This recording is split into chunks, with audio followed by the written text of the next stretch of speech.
should be sharing with you shortly by email a link to a lot of the video that was made available by Tom over the last week, so to help you with your coverage.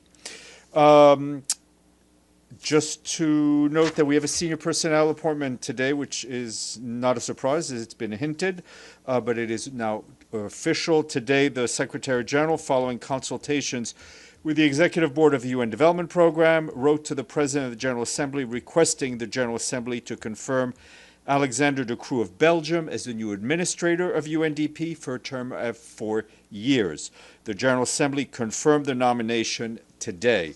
Mr. De Croo succeeds Achim Steiner of Germany, to whom the Secretary General is grateful for his leadership and commitment to the organization. He also wishes to express his appreciation to Hao Liang-shu, Associate Administrator of UNDP, who's been handling the interim and will continue to do so until Mr. De Croo's arrival.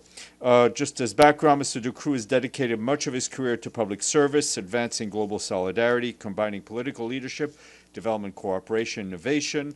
As former Prime Minister of Belgium from 2020 to 2025, he worked closely with multilateral institutions to steer structural changes for people in some of the world's most vulnerable regions, having consistently supported UNDP as a key partner, and we welcome Mr. De Croo to the UN family.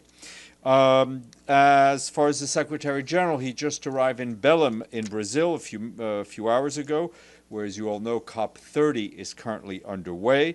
As I told you last week, during the first few days, he will be meeting with negotiating parties, including various regional groups and ministers. He will also engage with civil society representatives and indigenous peoples and youth, and we will update you on his program as it goes along. Turning to the situation in Gaza, our colleagues with the Office of the Coordination of Humanitarian Affairs warn that the humanitarian situation remains very difficult, with many people struggling to access the basics they need to survive. Following heavy rains on Friday, humanitarian teams carried out a rapid assessment of impacted areas over the weekend and provided some initial aid. More than 13,000 families are estimated to have been impacted by the flooding. According to our partners working on shelter over the weekend, they helped distribute at least 9,000 tents, 83,000 tarpaulins, and 59,000 blankets, with thousands more planned in the coming days.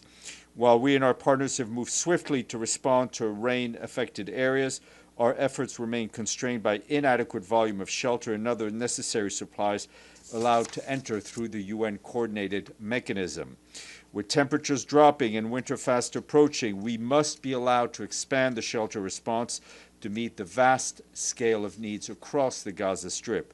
We continue to call for unrestricted, for rapid and sustained access, the opening of additional crossings, facilitation of entry of tents that are currently restricted, as well as critical equipment to maintain storm drains and repair sanitation networks, permission for NGOs to bring in supplies, and the safe movement of humanitarian convoys. Since October 10th, at least 9 attempts by the United Nations and our partners to bring in tents have been rejected.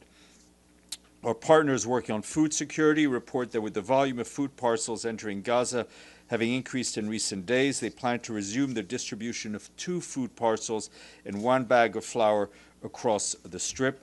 Earlier this last week, distribution in the north had to be limited to high-energy biscuits and 1 bag of flour because partners working in to bring supplies were facing impediments, including the deprioritization of humanitarian cargo at crossings, customs clearance delays, and lack of access to northern crossings.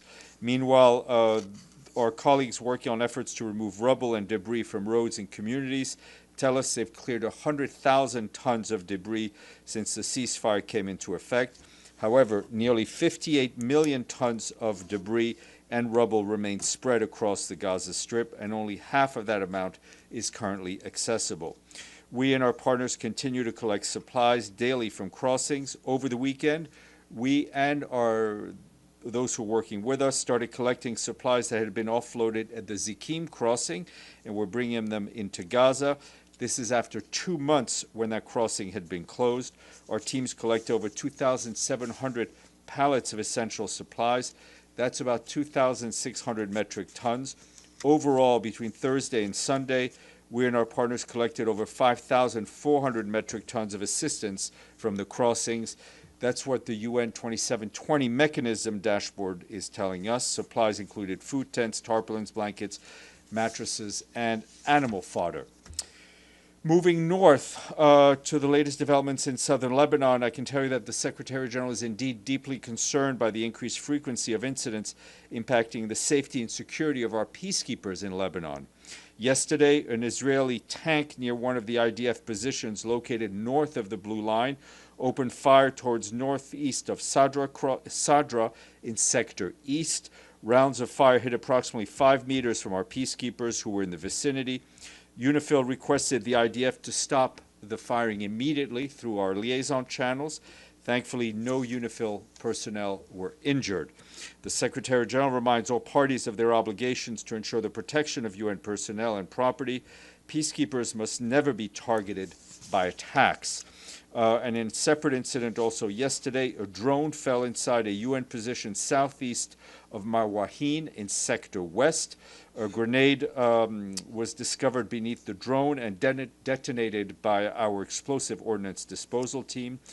Our peacekeeping colleagues are trying to determine the origin of the drone. Also yesterday, a UNIFIL radar detected 2 separate shelling events where a total of 4 120 millimeter short mortar shells impacted northwest of Sadra and Sector East. All shells were fired from south to the north of the Blue Line. Meanwhile, UNIFIL peacekeepers continue to discover unauthorized weapons caches as well as unexploded ordnance in their area of operation. Yesterday, peacekeepers found a rocket-propelled grenade and ammunition in the vicinity of a 50-meter-long tunnel northwest of Frun in Sector East. UNIFIL marked the area, and as they do, they informed the Lebanese armed forces about their find for disposal. Back here, the Security Council is holding an open debate today on conflict-related food insecurity, a critical issue. Just in the past year, the Famine Review Committee has confirmed famine on 3 separate occasions, twice in Sudan and once in Gaza. This marks the first time that conflict-driven famine has been confirmed more than once in a single year. Briefing the Council, our Deputy Secretary General, Mina Mohammed, emphasized that war and hunger are intertwined, with starvation increasingly used as a weapon. She noted that while global military spending reached $21.9 trillion over the past decades, ending hunger by 2030 would cost $93 billion. For her part, Joyce Masuya, our Assistant Secretary General for Humanitarian Affairs, urged Council members to use their leverage to address hunger in conflict, calling for stronger policies and practices to protect civilians and facilitating humanitarian action. Maximo Torero, the chief economist of the Food and Agriculture Organization, told the Council that food insecurity is no longer just a humanitarian challenge, but a matter of global peace and security, waiting for famine to occur before acting and before it is too late. Turning to Ukraine, our OCHA colleagues report that hostilities over the weekend caused dozens of civilian casualties and further disrupted critical services amid cold weather. According to authorities, widespread attacks between Saturday and this morning killed at least a dozen civilians and injured more than 60, including 5 children. In the town of Balaklia in the Kharkiv region, a missile strike killed 3 civilians and injured 15 more, among them 5 girls. Additional casualties were reported in Chernihiv, Dnipro, Donetsk, Kharkiv, Kherson, Sumy, and Zaporizhzhia. Humanitarian organizations responded immediately after a deadly attack in Balaklia, where they delivered bottled water, snacks, hygiene items, blankets, and construction material, and also offered mental health support. Authorities and our partners report that residential buildings and critical infrastructure were damaged along the front line.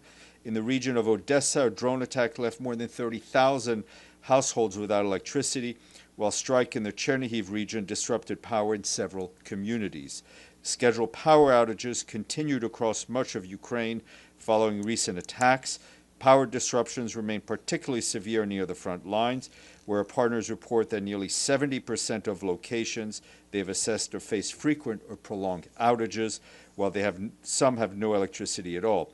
These outages continue to affect the water supply, heating, and telecommunications, with direct consequences, as one can imagine, on civilians and our humanitarian operations. Meanwhile, OCHA says that evacuations from frontline areas continued over the weekend.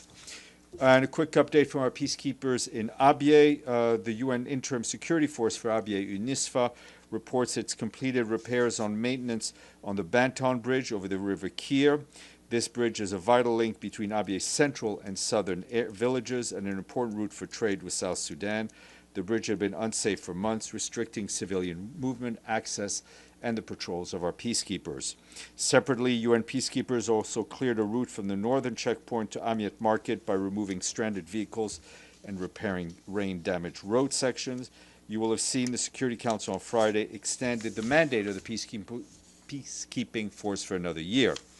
And while Hurricane Melissa has moved on, we're starting to uncover even more lasting consequences. Our colleagues at UNICEF tell us that 3 weeks after the storm hit the Caribbean, nearly 477,000 children are experiencing significant disruptions in their schoolings. That's in Cuba, Haiti, and Jamaica. With many schools damaged or closed, children have been forced to miss classes or study temporary spaces that may not be equipped for proper learning. In response, UNICEF, working with local governments and partners, are delivering supplies and are trying to rehabilitate damaged schools. In Cuba, UNICEF has pre-positioned supplies to reach 21,000 students, including school kits. They're also supporting efforts for rehabilitation there. And in Haiti, UNICEF provided 2,800 school kits in South and NIPS departments, and additional actions are planned in the coming weeks. And in Jamaica, the agency has provided teaching and learning material along with up to 100 temporary learning spaces to support 10,000 children. Our colleagues call on donors to protect education by mobilizing money to address the most urgent of the children's needs. More details online. Just to flag that at 1:15 this afternoon, the Deputy Secretary General will be one of the speakers at the dedication of the Flowers of Srebrenica Memorial just outside the building in the garden overlooking the East River. You're all invited to attend. Bosnia and Herzegovina donated the Flower of Srebrenica Memorial to the Secretariat earlier this year as part of the Srebrenica Genocide and UN Outreach Program. The permanent memorial forms an integral part of the Srebrenica Genocide and UN Outreach Program, which engages visitors in